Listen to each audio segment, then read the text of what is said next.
seemed to like Raven or something. Weird. That was a good intro. Oh, thank you. Thank you, yeah. Well, I mean, how could I not give you a good intro? You have been in, you've voiced pretty much everything in the world. That's true. I even voiced you. I know. You're not even real. I never got a reception like I did when I was being voiced by you. I know. How many people out there would like their life narrated by Tara Strong? That'd be fun. I should start like selling life narration. Oh yeah, how would that go? Well, today I woke up. I was tired, so I went back to bed. And then I had to go to school. But I realized it was going to be a fun day. Coursing with the pink and then some new. And then my boyfriend was being a jerk, so I kicked his butt. Whose life was that? Whose life out there was that? Okay. That was very specific. There were like 3 people who were like, oh my God. She's read my soul. Someone was telepathically giving me that information. So she's a telepath, she's a world-class voiceover artist, and you know what? Are you telepathic? Do you know that I'm about to ask you to get in a line behind a microphone if you have a question for Tara Strong? A couple people jumped up right away. I'll do it gently. Remember, it's a line for voiceovers, not a mosh pit. Could be a voiceover mosh pit. What are the strangest questions you've ever gotten at one of these? Strangest question? Yeah. Strangest question. I mean, there's a lot of strange questions. I'll tell you like the most disappointing. Okay. There's this really cute little boy and he loved Teen Titans. Yeah. And I did the Raven voice for him and I asked if he wanted to go for waffles with me and he said no. I was like, whatever, kid. Years later, he'll be in therapy because of that. I had a chance, there were waffles, and I said no. Exactly. That's what I'm here for. I'm here to make sure everybody needs to go to therapy after today. All right, well, we're going to start over here because Lando Calrissian is in the house. And Lando, is that your actual name? Yes. All right, Lando, what's your question for Tara? Well, I just want to say, my niece continually calls me Timmy Turner to this day. Raven is my spirit animal, and so I said all that to say because I had to say that because this is the only chance I wanted to say it. Anyway, what is your most challenging role that you had, and which one do you think really took the most out of you? So probably I'd say 2. One would be Final Fantasy. Because any Final Fantasy fans here? Yeah, because I would come in and the scripts would be like storyboards. It'd be really, really hefty scripts and also be speaking in a made-up language. And it would be so many lines, and when you are a voiceover artist, they can hire you for up to 4 hours, and when you're doing a video game, it's just you. And you can get really tired even if you're not doing 1,000 death screams. And I remember feeling so tired, but also I know that gamers are like in the game with you, so to not lose my energy and not give up, and it's been so rewarding to have the fans come to me and say how much Riku meant, but that was a tremendous amount of work. And then Terrence from Foster's Home was pretty hard on my voice, because he was always so deep. He was always like, you're a loser all the time. He's never happy. So that was kind of... Thank you. Yeah. Thank you. You know, that's an interesting question. You've done so many different things. You've done animation, you do video games, you've done live action. What is the difference in the way you approach it, whether you're doing a video game? Because as you spoke to the immersion of a video game, especially a role-playing game like that, is there a different sense of immersion you have to bring to it in order to make that successful than you do for, say, an animation, or is it So I think like the acting comes from the same place, because when you're voice acting, which is what it is, you imagine yourself in all these moments that were you doing something on camera, there'd be a visual for you to bounce off of. So I don't necessarily go, oh, now I'm acting for a video game, so I'm going to approach this differently. I'm in all those moments. But when you're doing an animated series, you get to work with the other actors, which is so much fun, and you get to play off each other. When you're doing a video game, you're by yourself. So it takes more, I think, effort to keep that energy up, to keep you in those moments. And you have to stay really hydrated. I just did a video game this week that you guys are going to be totally stoked about that I'm not going to say anything about. because I know someone's filming and putting this on YouTube, and I don't want to get fired.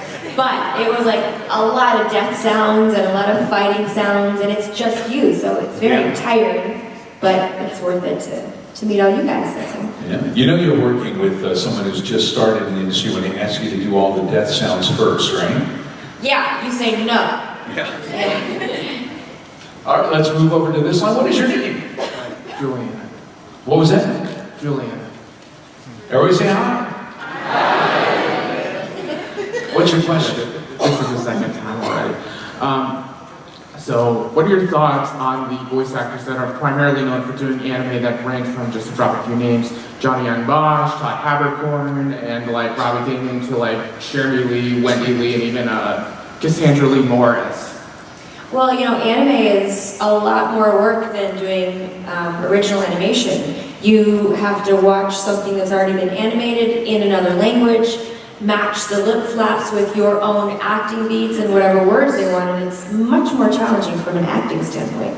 It takes a lot longer. Like when we go first, we just get to be crazy and then they animate to our voice. But when you're doing an anime, you have to work really meticulously on time codes and making sure things match. So those guys are amazing, and I've met several of them because a lot of the anime people don't live in Los Angeles. Some of them are in Really? Texas and different states, yeah. But I love them so much, and one of the first times I met them was at an anime con years and years ago, and I hadn't known any of them because, like I said, they're not in LA. And when they spoke about their characters, the audience went nuts, and I'm like, gosh, I've never even heard of these characters.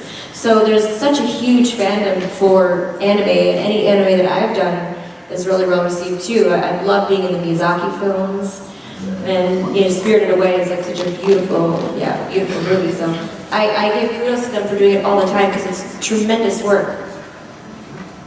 Thank you very much. Hello there. Is it Mr. Venkman? Eddie. First of all, I want to say you are my favorite voice actors of all time. You actually even started to get me to do impersonations myself. The What's question your I best wanted. one?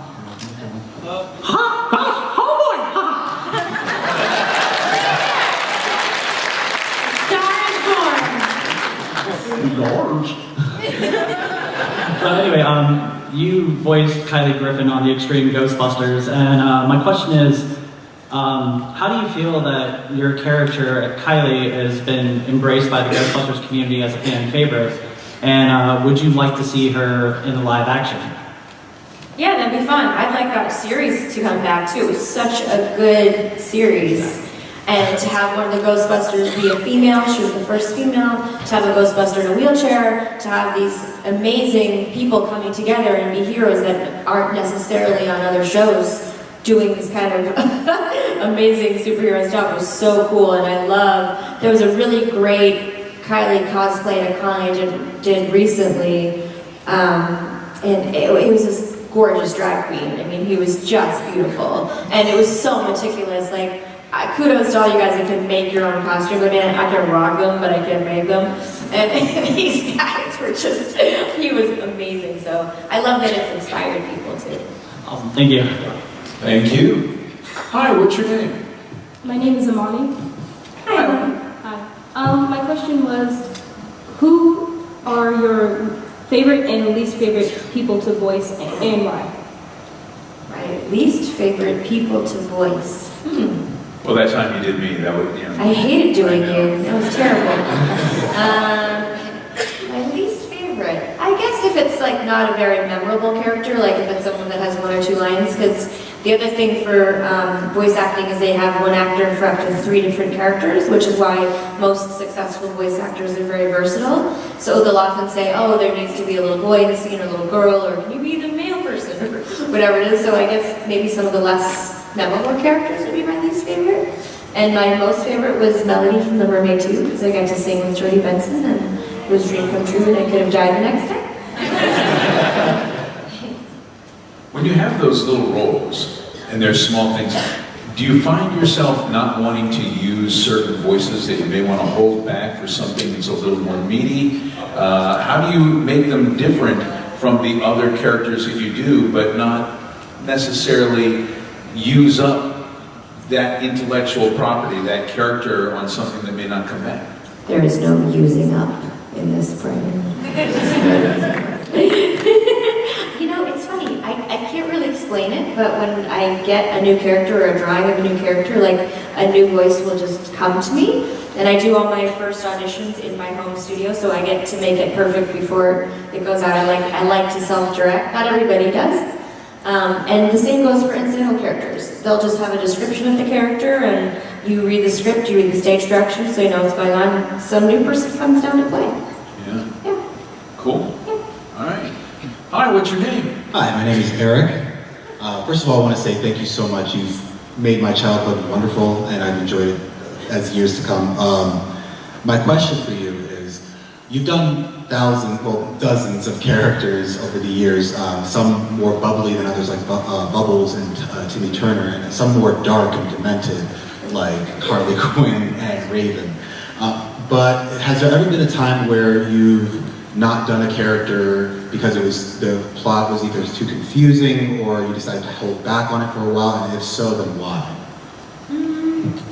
I think in terms of saying no to parts, I mean, maybe I've done it a couple times, but if it's a character I've already done, typically I'll say yes. Most voice actors don't tell the internet that, but most of us will come back for our characters over and over. Because once we create these characters, they become part of us. So I do remember one role saying no to just because it was, let's say, making fun of an ethnic group of people that I didn't want to participate in, because I didn't want to perpetuate any kind of fear against an entire group of people, so I said no. Thank you very much. We have a young man over here. Hi, what's your name, pal? Caleb. Hi, cute stuff. Can you come show the entire room how cute you are? Can you come here for a second? Look at this child. Look at this child. This is an insane amount of cuteness. This child. Are you the cutest child on the planet? I don't know. Can you tell me what you said to me when you brought the picture of you and your dad over and you wanted me to sign it? No. Can I remind you, because you and I are in the picture together, and I look particularly hot, and it's a picture together, and I said, do you want you and your dad on that when I sign it, and what'd you say? No. High five. What's your question? I was wondering, when you work with other people, who was your favorite voice actor to work with? My very, very favorite, ooh, that's a tough one.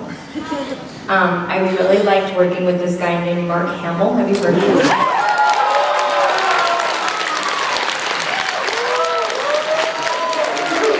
He played the Joker. And this guy named Kevin Conroy. Have you heard of him? And I like all the cast of Teen Titans. They're really awesome.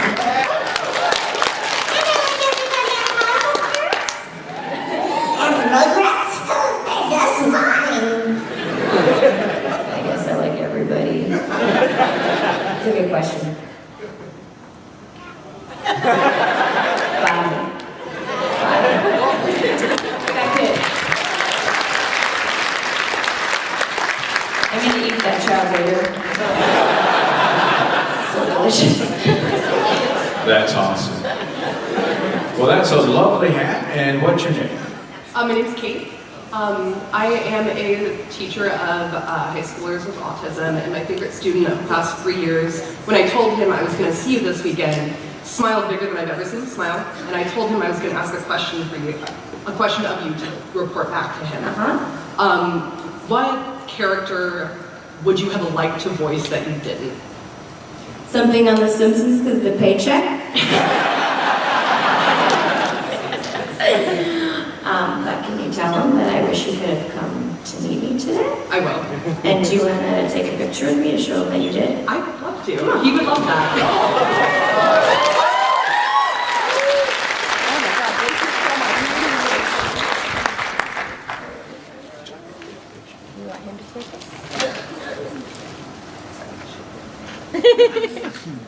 Don't be nervous. I only bite if you pay me a lot of money. How much?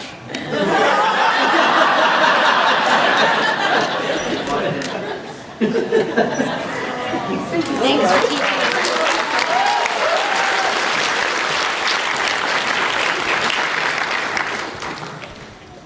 Well, that was wonderful. Now, just to let you know, that cannot continue all day, or we'll have 2 more questions. What's your name? My name is DJ. Hi, DJ. Hi, Taylor. So, no, like you were definitely one of my favorite voice actors of all time. Did you say one of? Well, I only have 2. I only have 2. Well, no, I only have 2. Who's the other one? Mel Blanc. Okay.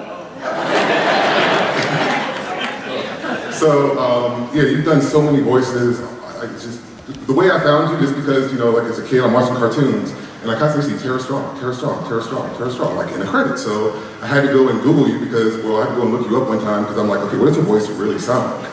So I guess my question for you is, what is a voice that you voiced that people would be very surprised to find out that it's you? Well, for sure, Terrence. People are surprised by Terrence. And most people like you Google and search, so they're not so surprised, but often, like, kids are surprised. Sometimes they're not happy. Like, especially Ben 10. Like, if little boys are fans of Ben 10, I'm like, don't be such a dweeb. Go in hero. They're like, what? Did you eat Ben 10? And sometimes kids don't like that I'm Twilight. You know, I'll go to little girls, dear Princess Celestia, today I met the cutest girl at any con. And they're like, you're not an alicorn? Like, they don't think you know? Sometimes that's tricky for kids. My favorite story is the girl that does my nails knew that I was the Little Mermaid too. And one of her other clients' kids, it was like her favorite movie, so she introduced us one day when we happened to be in the same day. And she said to me, she was like 9. She said, what was it like to work with the Sea Witch? And I said, well, features, we typically work alone, so I didn't get to meet her. And she's like, yes, you did, when you were swimming in the cave. Oh, okay. I don't know where this conversation can go from here. Thank you. Well, is there any way you could possibly do